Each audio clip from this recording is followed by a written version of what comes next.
Hello. Tell me, introduce yourself, please, and here in our favorite city, Daytona Beach, Florida. Yes, I'm Monte Smallwood, and I'm American Indian, Apache and Navajo, and I was born on the reservation in 1960. So Wow. On a I left reservation? there. Yeah, I left there when I was real young. So I don't know too much of it. You left when you were young? By Yeah, yourself? I was real. No, we were put into a foster home right outside of the reservation. Oh, And wow. I actually grew up with a Mexican family. Oh, that's cool. Yeah, it was all right. I mean, we didn't have any problems with it. And So do you know me and Spanish? my brother. ¿Hablas español? No, I wish. Ah. I always wanted to pick up more French than I wanted to pick up anything else. I took 2 years in high school, but I never used it for anything. But now I'm like, down here, if you know Spanish, you fit in pretty well. You know, Well, you get Spanish along is with a lot of easy. people. Yeah, I mean, I just have to get there. You know, learn a little bit more. But anyway, so I lived there till we were adopted when I was 5, I believe. 5, 7, something like that. But my mom and dad, they lived in Maryland at the time, and when we went out there, it was like the first time we met each other. We had our foster parents, or the caseworker, she actually flew with us, me and my brother, to Chicago. And then from Chicago, we flew into Baltimore, and that's where I met the first time my mom and dad. Wow. Yeah, so they drove out there, and we lived in Maryland for the longest time. It was nice. I mean, Maryland we had a nice house. We had 9 Way up acres. north. 9 acres of land, and the house was like a $200,000 home, upstairs and downstairs. You know, double car garage, and he worked as an elevator constructor, so Wow. he made some good money. I mean, he was pulling back. Shoot, back when in the 60s and 70s, he was making $600 a week. Wow. That's how much he was making, and if he worked overtime, he made even more. So, Wow. but we lived there for the longest time until finally my mom decided that she was tired of living in Maryland because the taxes were going higher and higher. So we moved to Delaware, and we lived there for the longest time in another big house, but it was outside of town. And when my dad finally, he ended up having a stroke, and he got thrombosis in his leg. Oh my gosh. And he no longer could work. He could hardly get out of bed after a while, Oh wow. and he just deteriorated after that. Sad. But and I grew up, you know, pretty much not realizing that I was even Indian most of the time, because my mom didn't push us to be that way, and I never really thought about it that much. Well, you And- look but it. Yeah, and in our school though, when I was growing up, I would say that we were probably the only non-white or non-black kids in the entire school. Well, I Me guess and you my would brother. stand out. I mean, Yeah, maybe we did think stand people out. think you're maybe Oriental or Yeah, something. we did stand out. I mean, everybody thought, I was you know, wondering, I was your either eyes are a little Spanish, slanted yeah, a little bit. Spanish or Oriental. Only because your eyes are slightly slanted, Yeah, so and they might have never wondered. realized, they never really noticed that, and it's like I never brought it up, and it never came into question. You know, we just lived the way we lived, And nobody cared. Yeah, nobody really worried about it. That's But I cool. mean, we were kids then too, so That's true. you know, it didn't really make any difference. But then when we moved to Delaware, all of a sudden we go into junior high, and all those things, you know, adolescence and all that, it starts coming into play, and it's like, oh my. But it wasn't that big of a deal for me, because I was more of an introvert back in school. I excelled in math and art. I'm still a pretty good artist, but anything math-wise, I hated English, but I liked everything else. You know, anything else I picked up. I had one of the best grade point averages in the entire school. That's how good I was. And in fact, right before I left, or before I got out of school, I was thinking about going to the University of Delaware, but I didn't. I was like, I couldn't. I was just so tired of cramming my head full of information that I'm just like, I was burnt out. So I quit, there, and I started working, and I'm like, well, I got to do something with my life, and that's when I joined the Air Force. Oh, And I the Air entered. Force. Yeah, I entered the Air Force in 1980, and the first 3 years I was electronics because I scored so high on the ASVABs, and they put me into electronics. But then after 3 years, I met my soon-to-be wife, and I saw an opening for computers, and I thought, well, why not? So I went for 3 months training in Biloxi, Mississippi. And I'm hearing all this and I'm wondering, why the heck are you homeless? oh, but I see, I don't want to do that anymore. My ex-wife, she is so mad. We've been divorced now probably like 15 years, but she was like getting on my case. She said, why don't you go and get a job? You could be making $180,000 a year. And I said, I just You're don't still in feel. communication with her? Yeah, I have good. I mean, we have a good rapport. I mean, I know her for the longest time. I've known her since high school, and we always kept in touch. We never. So she knows how smart you are and everything you can do. Well, see, the thing that happened with us is that in the first couple of years that we were married, I was not really interested in thinking about having children, and then as the years progressed, we stayed together, and she kept wanting, children, of course.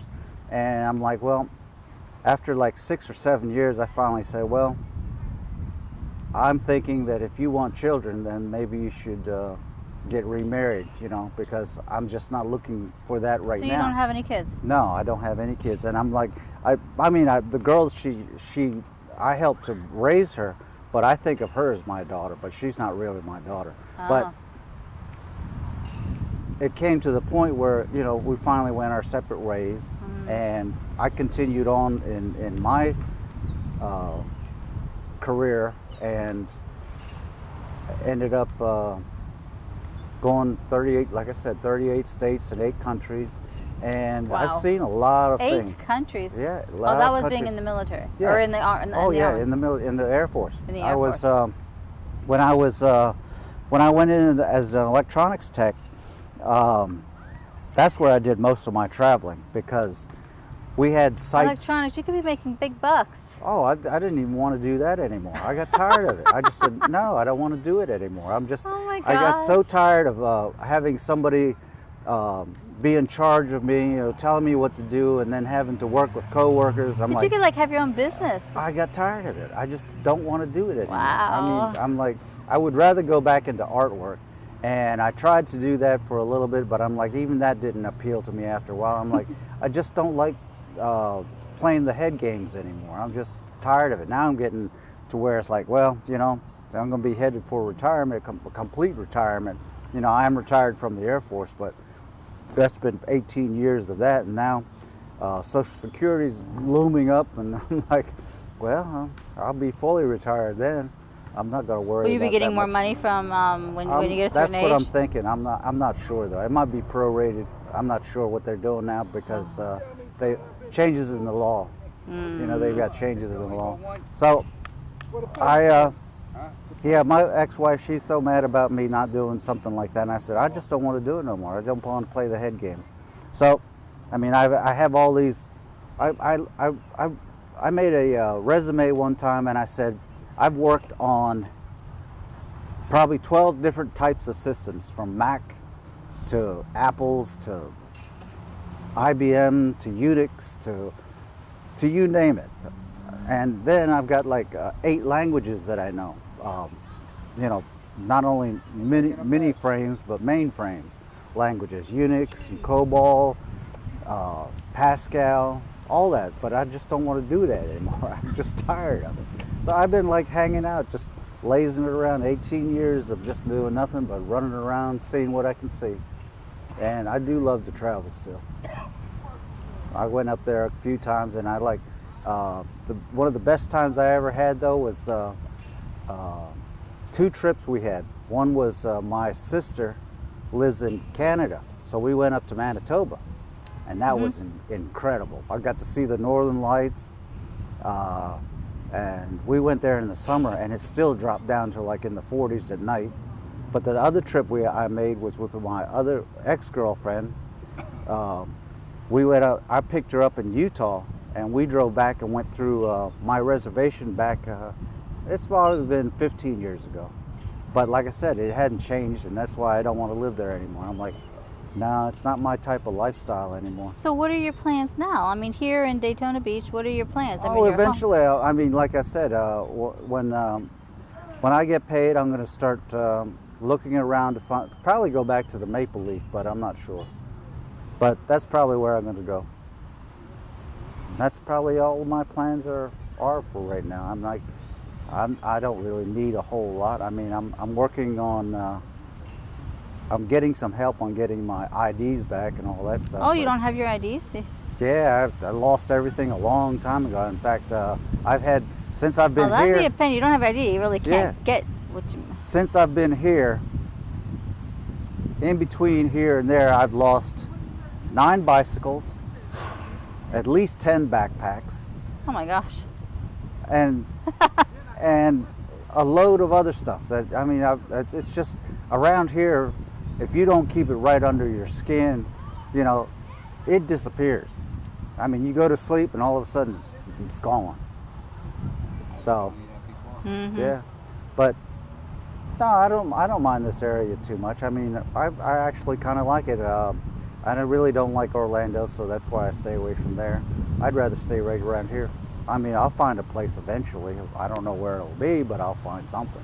So this whole, do you know what's going on with the Safe Heart, the First Step program and everything that they're talking about? I mean, the whole, yeah. Oh, yeah, I've heard about that. Yeah, well, if they ever get that going, would you think about checking that out and going to it? Well, like I said, I just don't like that area over there. I mean, this place here, everything is within walking distance. I mean, if you, like tomorrow, we're going to go over to Seventh Day, and they're going to have they can pick up a decent box of food. I mean, good stuff. Yeah, I mean. 7 o'clock, we're going to take you and go back. Oh. Yeah, they got pizza, they got sandwiches. Oh, okay. Yeah, the church. Salads and cakes and candies and all that kind of good stuff. And I mean, that's not the only place. There's the Federation farther up Ridgewood, and then if you want to go down south, there's South Street over there. If you want to go across on Beachside, I mean, right around this area, there's so much that's available. And there's so many other things. You're talking about churches and places that give out. Yeah, not only that, but I mean, so much available. I mean, the Hum is right there, even though they're going to move on to ISB. I heard that Hum was closing, the one on Bay Street. They're going to move down to on ISB, but it's not that far. I mean, it's going to be down on ISB. What about North Street? I mean, what's happening to them? As far as I know, it's still going to be there, but I heard. Because I know also that. We don't go to North Street. There's so much trouble down there. Yeah. So many people. I haven't been to North Street in 3 years now. Okay. I mean, you go there, they give you a lunch. They give you a lousy lunch anyway. But there's too many people online to get in there, and then they're fighting. They're drunk. They're drunk, and they're just act out of hand. They'll stab you if they think you have money, if you have $1 in your pocket. Some guy got killed there a couple of months ago for a pair of sunglasses. Yep. And 2 guys got arrested. They're in jail for the rest of their life for a pair of sunglasses. It's not worth doing. No. It's not worth doing. I can hold that up and you both can start talking. I'll just back up some. So, wow. Uh-oh. Now you're in trouble. This is funny. No, it's not a good situation, but you know, at least there's like I said, there's a lot of things that they provide. Like I'm going to go there probably tomorrow. I need to see if that's the only problem is I got to get my mail because they were supposed to. Is down there on Yeah, they were supposed to send me my birth certificate, and if I get my birth certificate, then I can really work on getting an ID and all that kind of good stuff. And if I'm lucky enough, I can go through iDignity, and they'll provide the funds for it, and they'll help me with it. You know, with getting with some kind of program to help me do anything else that I want to do, which I don't really want to do. I mean, I'm happy just sit here fat, dumb, and happy. And ugly. Yeah. But, you know, I'm not I'm not concerned about all that anymore. I'm like, as far as I'm concerned, my time is just left for me. It's beautiful out here. Yes, it is. There is a lot of nice people that come down and help us out. They will bring us blankets, and they bring it, you know, they come down, bring food, just like you did, you know. They're very good people, but the cops are threatening them now that if they come down to feed us, they will go to jail or get a fine for $300 or more. And they get scared. Even churches that come down here, Our Lady of Lourdes comes here every Friday, but if they see a cop car inside the parking lot, they go running right out, because there's a church that's trying to help you. The cops, all these politicians and the cops and everything else like that, and I can't even blame the cops, because the higher ups tell them, you know, the politicians tell the cops, the head of the cops what to do, and the head of the cops tell the cops you have to get rid of them, whether they want to do it, if they like it or not, they get rid of us, you know. And anyway, now they got the bike week coming up, and they got the race coming up. They don't want to see homeless. So what are you going to do around that time? I'm doing the same thing I'm doing right now. I'm going to stay right here. Yep. I mean, this is legal. This is a legal park. I have a right to stay here anytime I want. When the park closes, I'm out of here. I don't do nothing illegal over here. Supposed? 5? That's what sometimes it's supposed to. I don't even know But what time it is right now. I mean, these people play volleyball over here, and they turn them lights on. So as long as they're playing volleyball and there's cars over here, they can't throw us out. I mean, we get out of here just when it's dark anyway. But we don't, you know, we don't want no trouble from the cops. But the people, I mean, like I said, but last week when they came by, I was away for a week at a friend's house, put me up for the cold weather. The cops came over here, and all the clothes and anything that anybody had over there, the cops threw in the garbage. And they stayed at the garbage bins to the dumpster, to the garbage men came and threw it in the garbage, because they were afraid the people were going to go back and take their stuff, you know. But to some of these people, that's all they had in their whole life. A couple blankets, a pillow, some clothes that they had, socks, you know, hygiene stuff and everything. And the cops don't care. They threw everybody. It's like, I mean, if I went into their house and took all their stuff and threw it in the garbage, everything they owned, how would they feel? See, to us, it's, oh, no, this is garbage and shit. It's not garbage to these people over here. There's people that depend on, hey, they may have a shopping cart and stuff like that, but that's their life. That's what they don't have, they can't get a home, they can't get housing. People try to help you, but they can't get you the houses and nothing like that. They say they're going to get you, and they don't. Right. Well, see, and then you look at the cost of housing is not just the price per month to get in there. You got to have security deposit. That's what I was telling Some you. of them A you month got to rent, a have month first security, month first and month, last month, and security. By that And time, who's got that kind of money? Yeah, I mean, some of these people are living on Social Security where they barely make $800 $800 a month. So if you're going to pay $600 a month, I mean, then you got to save up. If you're getting $600-700, you got to hold that money up for 3 months. That means you can't buy food, you can't buy toiletries, you know, like that. And then they want, you know, you try to save it, but you can't. And then this is the way it is. It's just the way it is, you know. I mean, I would love it. If I had the money, I would love it. And if I can work, I'll work anytime. I just broke my butt working for my friend over there, and I haven't worked in a long time. But I mean, if they offer me work, I'll work. But there's people out there, they won't offer you work. And if they do offer you work, they want to pay you minimum wage. Not even minimum wage. They want to pay you less money than the work that you're doing. Yep. And to me, I'm not working 8 hours or 9 hours and walking home with $60. You know, I worked my whole life as a roofer in New York. There was times I was making $1,000 a day.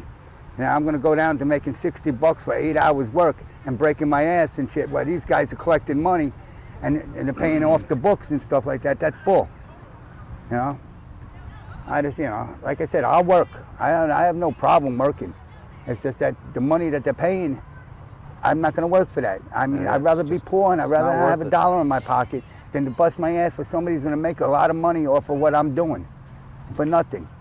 You know, I mean, Trump is sitting there. Oh, we're getting the Mexicans out of here, but they're going to throw the Mexicans, build a wall, this and that and shit. But the Mexicans, because the Mexicans are taking the job.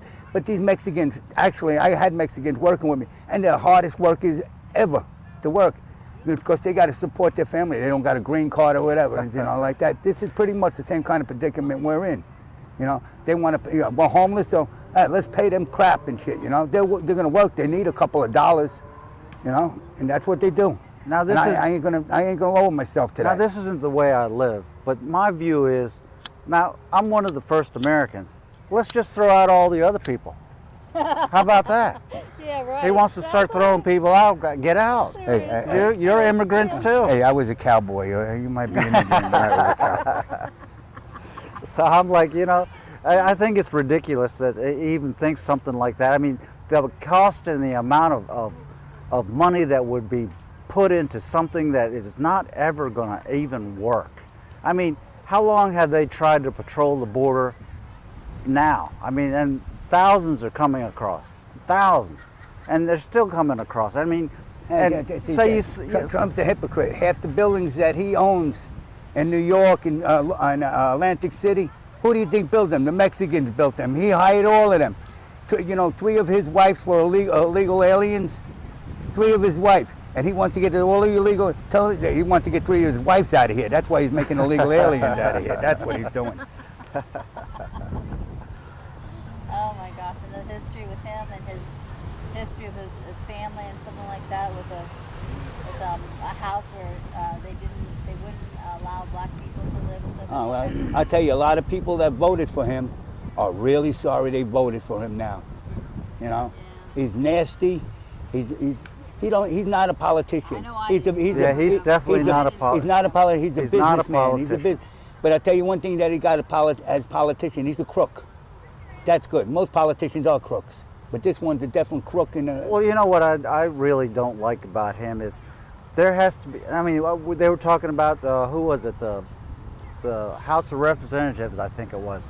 He said something about Trump does not have any kind of basic quality of presidency. He just opens his mouth and lets the stuff run out of his mouth, and it's like he has no couth, you know. He just needs to stop, talk for a little while. He ain't no Reagan. You know, and he's denigrating everybody. I mean, he stepped all over what was it? The Indian tribes. I mean, there was some people from World War II. There was some people that were decorated World War II vets. And he stepped all over them. I can't remember what he said, but I'm like, wow. He said that really came out of his mouth. I mean, some of the stuff that he tweets too. I mean, he doesn't talks care. without thinking before what's coming out of his mouth. Care. He don't think before what's coming out of his mouth. Yeah. That bothers me. I mean, that's a, you know, there ought to be some kind of wisdom and some kind of stature to being president. Yeah. You know, and he just doesn't have that. If he finishes, it doesn't get killed. I'm surprised he's still alive. He won't be 2 times, that's for sure. Oh no, there's no way. And I'll tell you first of all, as far as I'm concerned, Hillary Clinton won the race. She won it by votes. It was that what do you call that? The electoral college. He won because of the electoral votes. Should have got rid of that a long time ago anyway. That's the only way he won, but he didn't win by votes. Hillary did.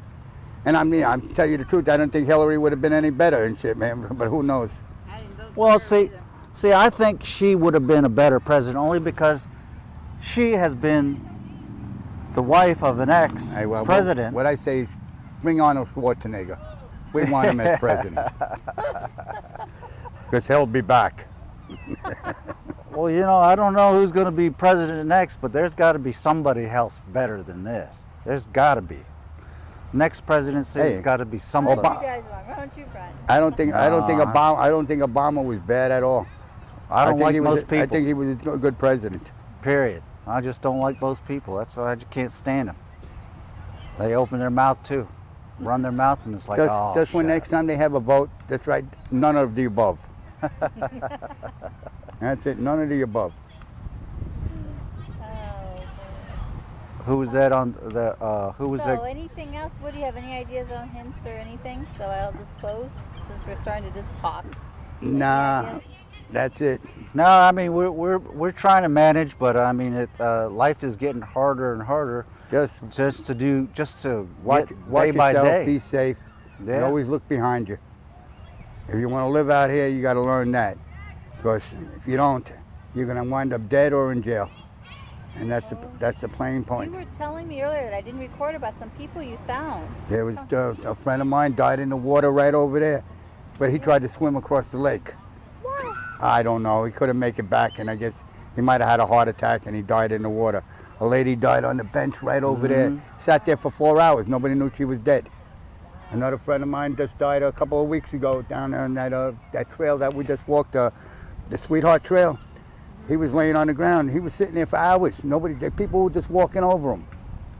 You know? Yeah, and there's been so many people that have just died from and they're doing these unnatural causes. But they're doing this stupid damn drug. Like they're smoking this stuff called K2 or bath salt or whatever the freak they're doing. Yeah, and shit. crap. People are smoking it, either going crazy or dying off of it. And they keep on smoking it, you know? I've seen guys hugging trees and pulling their hair out, and they'll sober up and they go out and smoke it again. I mean, if you're an asshole, excuse my language, but you're an asshole, get smoke the stuff, have a ball. Yeah. But like I said, you're gonna end up dead or in jail, one or the other. I don't plan on either. I've been to jail my whole life. I've been to jail a couple of times, but only not more than one day, and for stupid little things, you know. But no, I mean, cops in New York wouldn't bust your chops like this. Down here, like I said, the bumper sticker said, "Welcome to Daytona, you're under arrest." I mean, yeah, that's what they say. Well, come on vacation, yeah, leave on probation. Come back on citation. Yeah. Look at even the kids So like. if you come to Daytona, just be careful. Once you lose your ID, you might become homeless. See, they claim this is the best beach in the world for like spring break. The kids come down here, they come down here to drink beers and party and have a good time. And when they come down here, the cops arrest them or ticket them. And then some of the kids end up staying here because they ended up and become homeless. Well, but the kids these are all college kids, and they ticket them for drinking. But this is what brings the tourists over here. Spring break brings thousands and thousands of kids, and these police officers are fining them. And what's going to happen is next year and a year later over there, they're going to go to Miami. They're going to go to Orlando. They ain't going to come to Daytona. No, and this is what brings the people The over judge here. is getting tired of doing these kind of things too. I just came out of jail a couple weeks ago, and they were bringing up these people. They were going, "Where are you from?" And he said, "I don't know, Oregon or something like that." And he came out here for spring break, and he got into trouble because he drank too much or something like that. So they locked him up and fined him, and they kept him. And he said, "Well, I got to get back to school." And I said, "Where are you going now?" I said, "I'm going back home." He said, "Well, get out." Just told him, "Get out, go." Well, that was nice. Yeah, but I mean, there's so many of them that they do the same exact thing. It's like, well, it's just like us. If we're homeless and we either don't want to pay or we can't pay, where's the sense in doing all that? I mean, it's going nowhere. It's just causing backups, and the money's never recouped. And think of all the man hours. I mean, it takes 10 policemen to get somebody through one night in the jail cells, and they're wasting their times because it's not going to get any money back for the state, and they're not. And then the whoever's in jail, they're either going to lose their work, lose their job. The one guy there, he was going to lose his job because he was supposed to be back on Monday, but they held him over because the judge didn't show up or something. I don't know, or postponed it for some reason. And he's like, "I got to get out of here." So I think they settled on a $500 bail or something like that. Wow, and then of course he's not going to ever be able to pay it. Well, no, he had to front the money. I mean, he had the money, Oh. but he had to front that money. Well, that's why they ticket these young kids, because they know either the parents are going to pay them, otherwise there's going to be a warrant out for them. So this is why they go after them, because they're young and they know that they get ticketed. The kids go, "Sure, I'm going to pay the $100." And they're on break over here. They don't want no hassles, and that's what they go with. They do. I can't understand it. And they go back home. And they're scaring the tourists away. Yep. It's like these people over here on the street, people that own the stores, the restaurants in there. They say, "Oh, they ain't getting no business because of the homeless people are walking around." First of all, they ain't getting business because they're spraying this water that smells like a sofa. You ever see sulfur water? Oh, How yeah. it stinks That's like nasty. it really stinks. Now they have benches and tables outside to eat. How can you eat a sandwich or something like that and smelling that stuff at the same time? That's, if they clean that up, maybe some of them owners over there, it's not the homeless they're worried about. They're blaming it on it. If something happens, it's the homeless fault. If I ain't making no business, it's the homeless fault. I mean, I can't say all the homeless ain't there's a lot of crazy people, but they don't have no help for these crazy people either. I mean, people walking around talking and screaming and yelling, but there's no hospital or nothing for them to go to. Yeah. Places for them that would help too. It's all become less than institutionalized, and everything is like nobody wants to handle the mentally ill anymore. There's not even any place for them to go. So where do they go? They're out here. And they can't work. I mean, they get checks. I know people in New York like that, people that get checks, but they're so crazy that they don't use the money. The money keeps on adding up. There was a lady out in Manhattan when I worked in the diner down there, next to a bank. I worked in an RCA building. I worked in the diner on the bottom, and there's a bank next door. And there's a big box, and the lady was sleeping there in the cold weather. And I used to bring her coffee and sandwiches. She really didn't talk and everything, but she slept in that box day in and day out. Wow. And I asked the lady in the bank, I said, how come they don't call the cops and have her removed or nothing? She said, the lady had $500,000 in the bank. Wow. But she ain't spending because she's crazy. Wow. But the money that she gets checks and everything, it just keeps on going and adding up and adding up and adding up, and interest and everything else like that. But they ain't helping these people that need, the real people that really need the help. And it's asylum or whatever. I don't know what they put, but there's a few people around here, like I said. There's a guy over here talks to his hat. He talks to God. He sits on with his hat or his shoe, and he sits there and he talks to God. And for hours on end, he talks. I asked him to use his shoe one time. He said he didn't have no minutes left. Really? You're telling the truth? Sounds like a good joke. We got some crazies around here. He said he had no minutes left. Oh wow, and that's a good ending. Yeah, that's a Well, good ending. you do have to have a good attitude about some of this stuff, but sometimes it just doesn't pay to be around this place either.